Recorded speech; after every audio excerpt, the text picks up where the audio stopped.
jam bersama Tuhan. Dalam Mesbah Doa GKI Jatinegara. Semangat!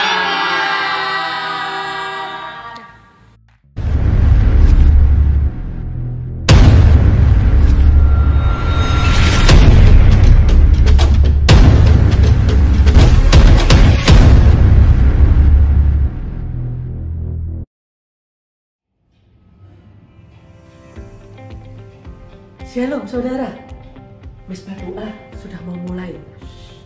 Sudah mempersiapkan diri beribadah. Mari bergabung dalam Mesbah Doa. Let's join.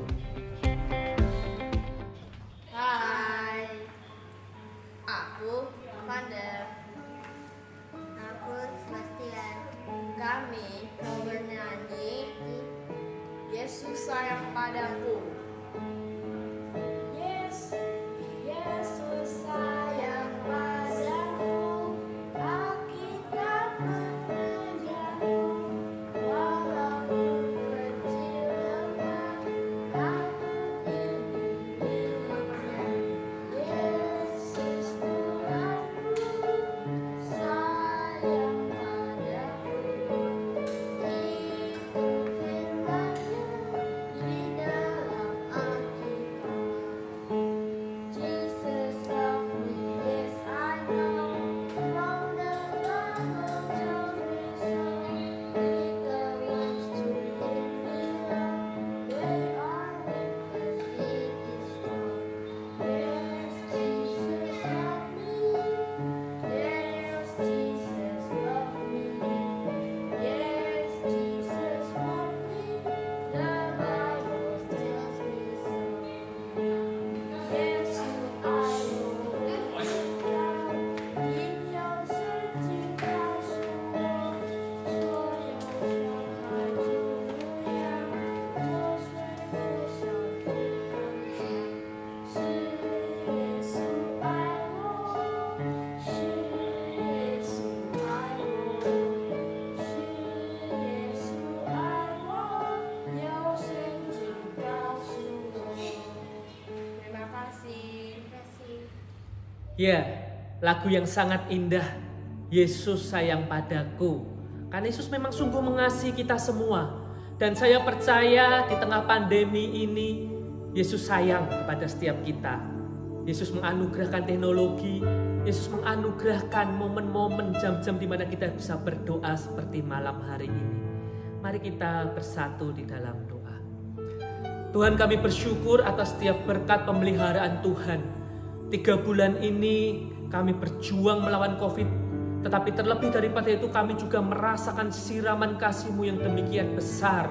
Tidak pernah ada satu hari selama 3 bulan di mana Engkau tinggalkan kami sendiri, di mana kami berjuang sendiri. Dan malam hari ini, kalau kembali kami boleh dikuatkan lewat momen-momen kami berdoa bersama, kiranya Engkau sungguh berfirman kepada setiap kami, Tuhan. Di dalam satu nama Tuhan Yesus Kristus kami berdoa. Amin. Jemaat Tuhan,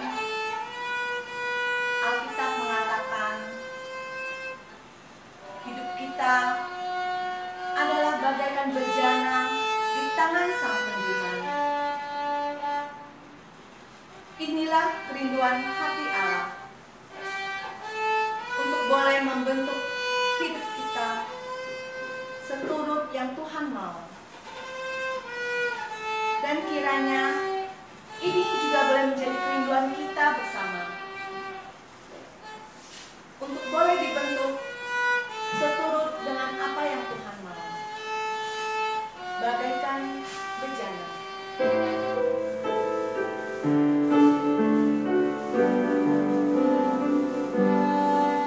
Bagaikan bejana siap dibentuk, demikian hidupku di tanganku. Dengan urapan kuasa Roh-Mu, ku dibaharui selalu.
Jemaat Tuhan, sebelum kita mendengar perenungan firman Tuhan, mari bersama kita bersatu di dalam doa.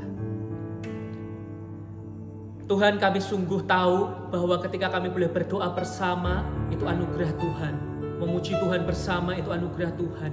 Dan saat ini ketika kami ingin mendengar berita firman Tuhan, ketika Engkau bersedia berfirman kepada kami, itu pun anugerah yang luar biasa. Kiranya roh hikmat-Mu yang memampukan kami untuk boleh memahami dan menerima setiap kebenaran firman Tuhan. Di dalam satu nama Tuhan Yesus Kristus, Sang sumber hikmat itu kami berdoa. Amin. Janganlah kamu menjadi serupa dengan dunia ini, tetapi berubahlah oleh pembaruan budimu, sehingga kamu dapat membedakan manakah kehendak Allah, apa yang baik, yang berkenan kepada Allah, dan yang sempurna. Bapak Ibu Saudara, sudah 3 bulan kita berjuang bersama melawan COVID. Segala macam tindakan sudah kita tempuh untuk mencegah penyebaran COVID. Kita berangkat ke kantor diatur, kita menggunakan media transportasi diatur. Kita ingin pergi keluar rumah menjadi takut, apalagi keluar negeri. Kita mau nonton bioskop, kita takut. Bahkan untuk beribadah secara fisik di gedung gereja pun kita menjadi takut. Saudaraku, wajar memang kalau kita merasa takut pada corona, was-was. Lalu kita mengisolasi diri kita di rumah. Karena memang selain itu anjuran dari pemerintah, saat ini tidak ditemukan kacamata misalnya yang bisa menyeleksi secara 100% siapa 100% corona, siapa 100% tidak corona. Lalu di depan pintu ibadah, biasa Ibu Agustin berdiri di situ, dia gunakan kacamatanya, lalu dia sensor. Tit. Ya, yes, kamu lewat, boleh lolos. Lalu dia sensor lagi. Tit. Kamu nggak bisa, kamu kesana. No. Saudaraku, belum ada alat seperti itu yang bisa membedakan secara 100%, bukan. Saudaraku, akhirnya memang mau tidak mau kita lebih banyak di rumah. Makan, tidur, gadget. Makan, tidur, gadget. Atau beberapa yang lain sibuk nangkepin ayam. Corona mengisolasi kita. Corona mengurung kita. Nah, Bapak Ibu Saudara, berbicara mengenai kurungan, ada satu hal yang menarik. Bahwa di Brasil, bagi napi yang dipenjara, dikurung dalam penjara, ternyata ada pengurangan masa hukuman. Pengurangan ini dengan satu syarat, baca buku. Jadi satu buku yang selesai dibaca akan mengurangi masa tahanan 4 hari. Saudaraku, ada satu alasan menarik dari peraturan ini. Pemerintah Brasil ingin ketika para napi nanti keluar dari penjara, pikiran mereka menjadi lebih luas, menjadi lebih kreatif karena sudah membaca buku. Saudaraku, artinya apa? Walaupun secara fisik terisolasi, terkukung, terpenjara, namun ada satu transformasi yang terjadi. Dalam hal ini, transformasi pikiran. Saudaraku, kalau kita melihat perjalanan hidup Paulus juga mengalami transformasi hidup. Waktu itu Paulus ditangkap kedua kalinya di Roma. Ada dugaan kemungkinan bahwa Paulus dijebloskan di penjara bawah tanah. Satu penjara yang dingin, yang gelap, yang mengerikan. Gak ada yang berani besuk Paulus. Kalau teman-temannya ketahuan tengokin Paulus, maka mereka pun akan ditangkap dan dihukum. Satu fakta bahwa ketika Paulus menyebarkan berita Injil, banyak tekanan, siksaan, kurungan penjara pun Paulus hadapi. Tetapi Paulus tidak menghabiskan waktu dalam hidupnya untuk terus-menerus meratapi kisah hidupnya yang pilu itu. Paulus justru kreatif. Paulus justru memproduksi banyak tulisan-tulisan surat yang menjadi berkat. Paulus menunjukkan bagaimana menggunakan kesempatan di tengah kesempitan yang ada. Di dalam isolasi penjara yang gelap dan dingin, Paulus tetap berelasi erat dengan Tuhan. Sehingga Tuhan senantiasa mentransformasi hidup Paulus. Kalau saat ini karena corona, lalu hidup kita menjadi terisolasi. Tentu Tuhan tidak menginginkan kita hanya meratapi nasib dan berdiam diri. John Piper dalam bukunya Coronavirus and Christ menuliskan, virus corona adalah petir di siang bolong untuk memperingatkan kita agar bertobat dan menyelaraskan kembali hidup kita dengan nilai Kristus yang tak terhingga. Jemaat Tuhan, corona adalah sirine Allah yang memperingatkan supaya kita bertobat, memperbaiki hidup kita. Satu hal, boleh ada corona, tapi mari kita tangkap momen ini untuk kita boleh memperbaiki hidup kita, mendekatkan relasi kita dengan Tuhan. Kalau corona itu hanya sebatas mengurung kita secara fisik, hanya membuat kita beraktivitas di rumah, hanya sebatas itu. Gak usah Kristen, semua orang yang di dunia pun mengalami itu, bukan? Bapak Ibu Saudara, di Instagram waktu awal pandemi lalu, tanggal 24 Maret, saya menuliskan satu postingan seperti ini. Jangan biarkan social distancing membuatmu memiliki spiritual distancing dengan Allah. Nah, bagi yang belum follow, silahkan follow di bawah ini, Roni_Budiman. Tentu bukan itu pesannya Bapak Ibu Saudara. Pesannya adalah sekalipun corona itu mengisolasi kita, mengurung kita, biarkan iman kita bertumbuh untuk terus mendekat kepada Tuhan. Karena kita selalu punya pilihan kok.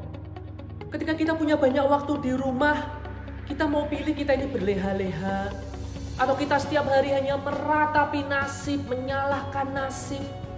Atau pilihan kedua, kita gunakan waktu ini untuk berrelasi intim dengan Tuhan, bertumbuh di dalam iman. Dengan adanya banyak waktu kita di rumah bertemu dengan pasangan, dengan anak, kita bisa memilih kita ini lebih banyak berantemnya.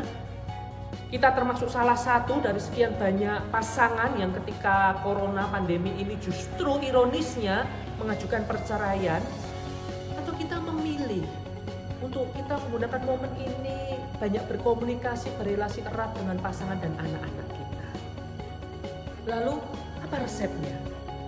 Roma 12 ayat yang kedua tadi mencatat, berubahlah.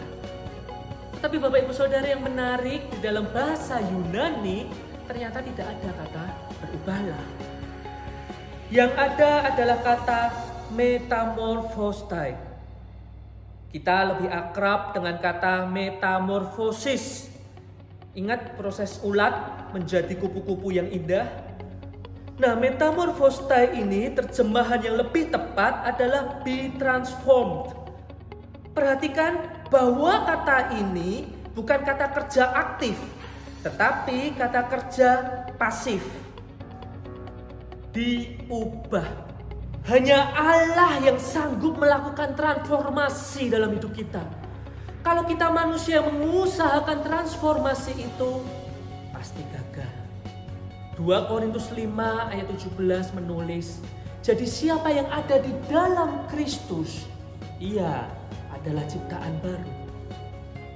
Saudaraku, berbicara hidup yang di dalam Kristus, saya ingin menunjukkan di sana. Saudaraku tahu ini isinya air apa? Rasanya langsung pengen minum gitu ya, seger gitu. Nah, di tangan kanan saya ini ada botol berisi air. Di sebelah kiri saya ada gelas kosong. Gelas ini sengaja saya tempelin kertas bertuliskan Yesus. Sekalian untuk nutupin mereknya juga. Nah, saudaraku, yang akan saya lakukan adalah saya akan memindahkan air yang di dalam botol ini ke dalam gelas, ke dalam sisi satunya. Ini adalah gambaran bagaimana hidup kita berpindah kepada hidup yang baru yang di dalam Yesus. Mari kita lihat apa yang terjadi.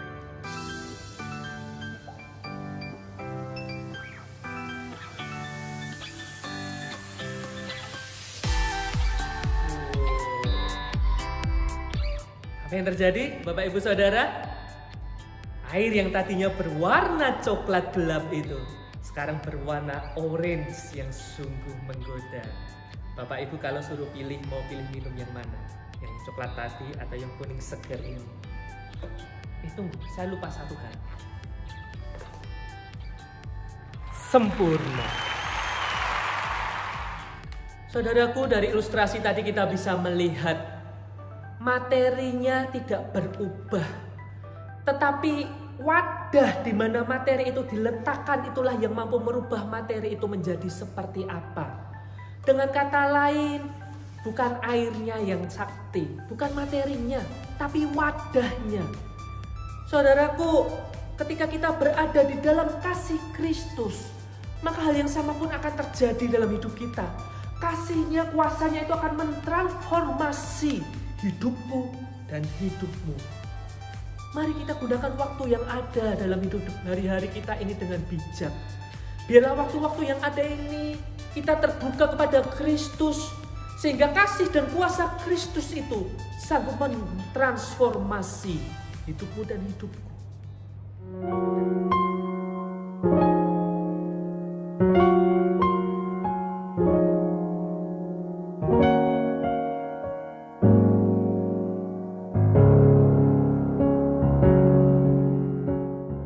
Bapak Ibu Saudara, mari kita bersama-sama menaikkan doa-doa syafaat kita untuk setiap pokok doa yang dibagikan.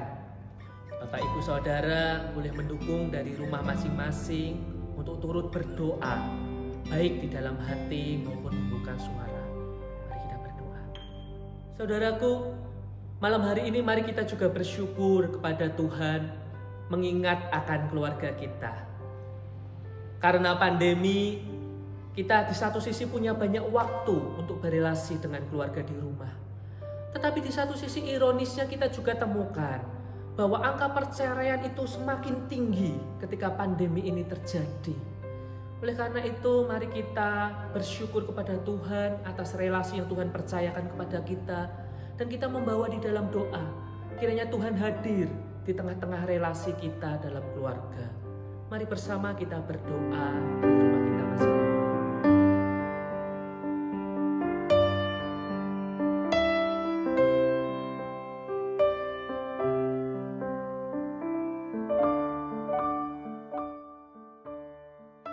Hari ini Pendeta Emeritus Paulus Cahya juga akan membagikan satu pokok doa. Pokok doa yang disampaikan oleh Pendeta Paulus hanyalah perwakilan dari beberapa anggota senior di gereja kita. Seperti yang kita tahu, COVID ini sangat rentan bagi anak-anak dan bagi warga senior. Oleh karena itu, mari kita mendoakan Pendeta Emeritus Paulus Cahya dan juga rekan-rekan senior lain yang ada di gereja kita untuk kesehatan mereka. Mari kita bersatu di dalam. Saya juga mohon kita berapa pokok doa untuk didoakan. Yang pertama, doakan kesehatan Cai Musi sama Semu, karena pada lanjut usia ini kiranya Tuhan memberi kita kekuatan yang cukup melewati hari-hari kita penuh kedamaian dari Tuhan. Yang kedua juga berdoa untuk keluarga Timotius, keluarga David. Di saat-saat sulit ini mereka semakin mengasihi Tuhan. Yang ketiga, doakan juga anak-anak panti asuhan Sanggar Kasih agar mereka selalu hidup takut dan hormat kepada Tuhan, dan juga mereka boleh ada masa depan yang baik. Terima kasih semuanya.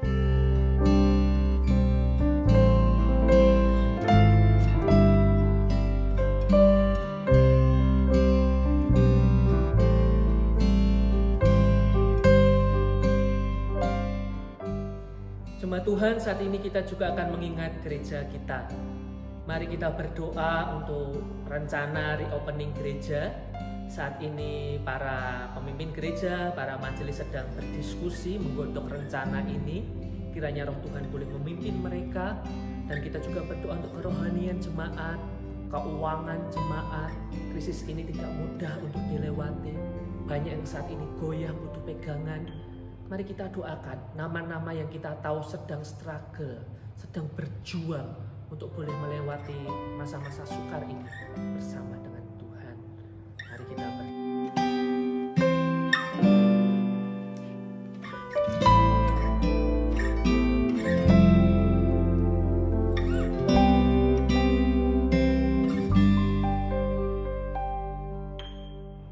Tuhan, ini doa-doa syafaat kami kepada Tuhan.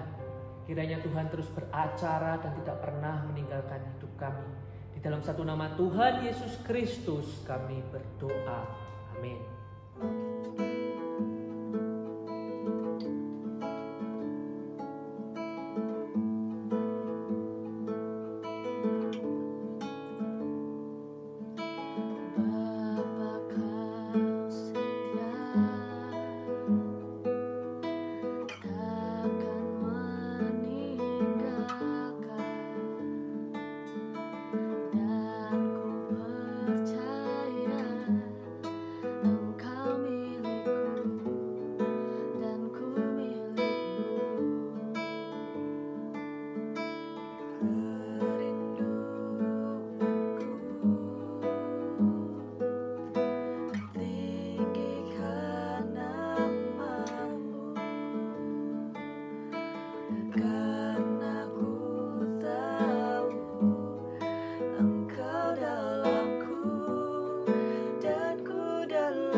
Jemaat Tuhan, jangan sia-siakan waktu yang ada.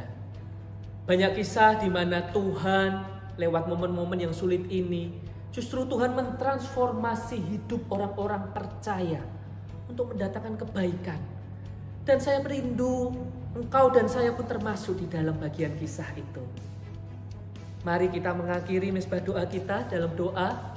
Dan sekali lagi, jangan out dulu. Setelah doa, tetap stay tune di channel ini. Akan ada kompilasi pesan-pesan dari rekan-rekan, keluarga kita di gereja ini yang kangen pada kita bersama. Mari kita bersatu dalam doa. Tuhan, kami bersyukur untuk jam-jam kami boleh berdoa bersama. Dan kami tetap mempercayakan hari-hari ke depan aman dalam pimpinan Tuhan. Kiranya Tuhan terus mentransformasi hidup kami. Dan saat ini kami menerima berkat Tuhan. Tuhan memberkati kita dan melindungi kita. Tuhan menyinari kita dengan wajah-Nya dan memberi kita kasih karunia. Tuhan menghadapkan wajah-Nya kepada kita dan memberi kita damai sejahtera sekarang sampai selama-lamanya. Amin. 好，我是蔡牧师，你们大家好。